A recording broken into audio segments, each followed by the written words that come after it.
Princess Rhaenys Targaryen. Thank you, Sir Laurent. Episode 9 and 10 I've always considered sister episodes, in that episode 9 is primarily Alicent's story and episode 10 is primarily Rhaenyra's story. Viserys is dead.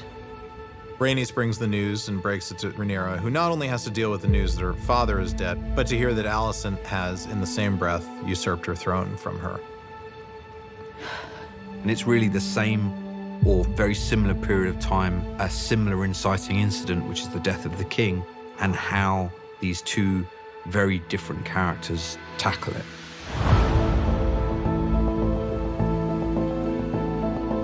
Just at the precipice of this moment where she might finally take her place in the thing that she has been trained to do all her life, it's taken from her seemingly without reason by her childhood friend, and I think that sends her into a chaotic spiral.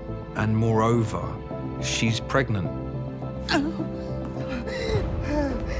The birth in 10 is a very different animal to the birth in 6. Rhaenyra has waited a lifetime for a letter, essentially, a letter that says, your father has passed, and so now it's you.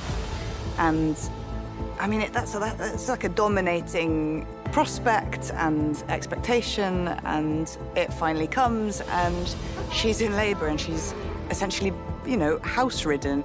And I think there's a deep sense of injustice. The thing that she had always fought so hard against about being the kind of the mother, the feted mother, is exactly where she finds herself at the point where the most important conversations of her life are happening. This is really the theme that Miguel wanted, was war, the battlefield. And so she's at war with herself, with her own body. Whatever claim remains to me, you are now its heir. Naught is to be done but by my command. There's a lot of emotional complexity in terms of, you know, this war that's starting without her and that's tearing her apart, literally tearing her apart.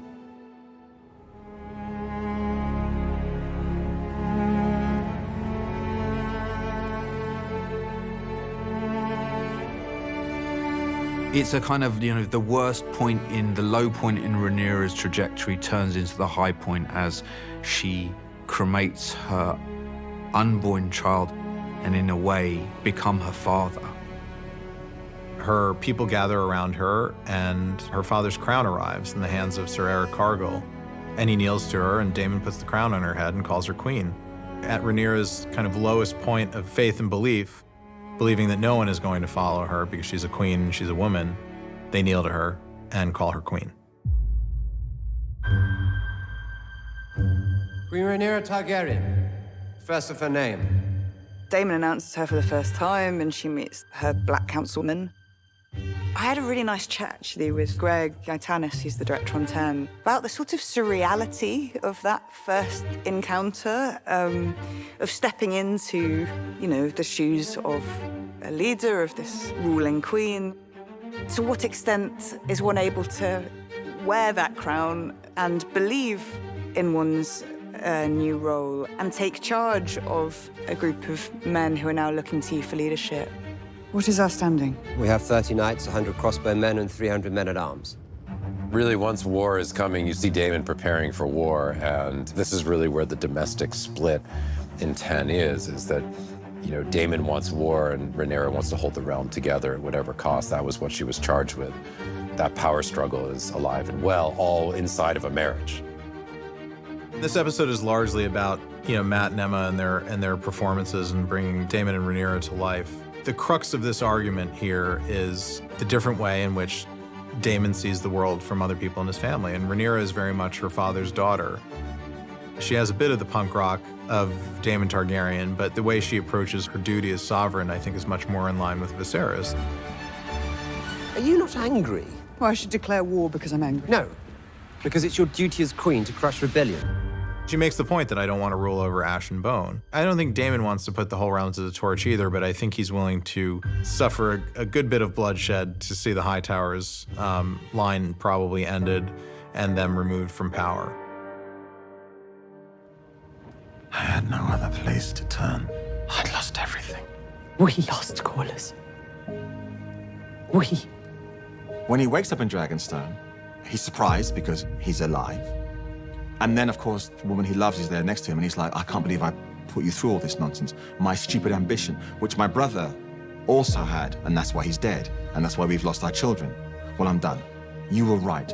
It's taken me all of this time and all these deaths to realize it, but yeah, it's not that important. And then she surprises him.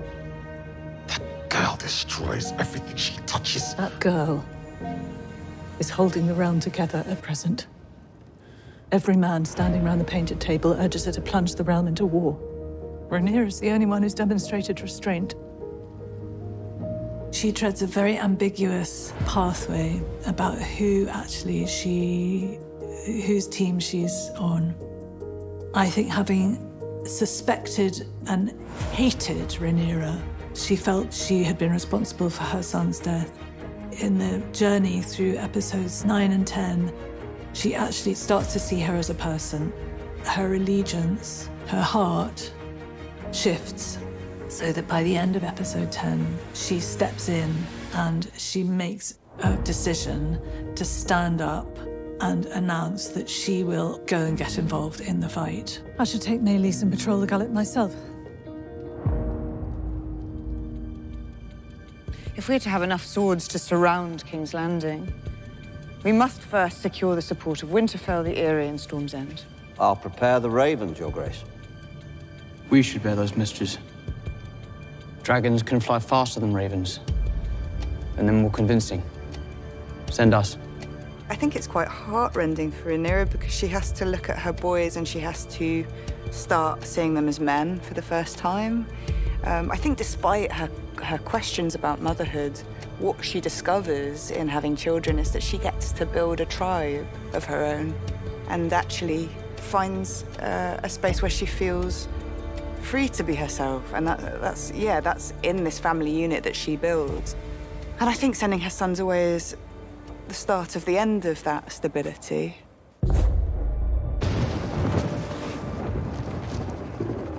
When Luke shows up, he's surprised to find Vhagar parked there in the courtyard, but he's been sent in peace, and he's trusting in the respect of guest rights and all that, all the things that we learned go to hell in the world of Game of Thrones. It's really a bullying sequence, a torture sequence, a chase sequence where Luke is trying to escape. No real hope of Arrax fighting Vhagar and anything good happening at the end of that.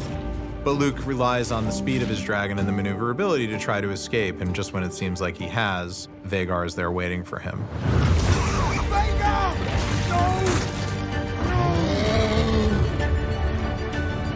I think what you're seeing in that moment there is the last vestiges of the little boy that's left in Aemond, and maybe he was trying to scare Luke, but I don't think ultimately he intended to kill him. But now he's done it, and he has to decide whether or not he's going to own it in his travel back to King's Landing. Because obviously, if the usurping of the throne and them crowning Aegon in the Dragon Pit wasn't the start of the war, certainly killing one of the Queen's sons is.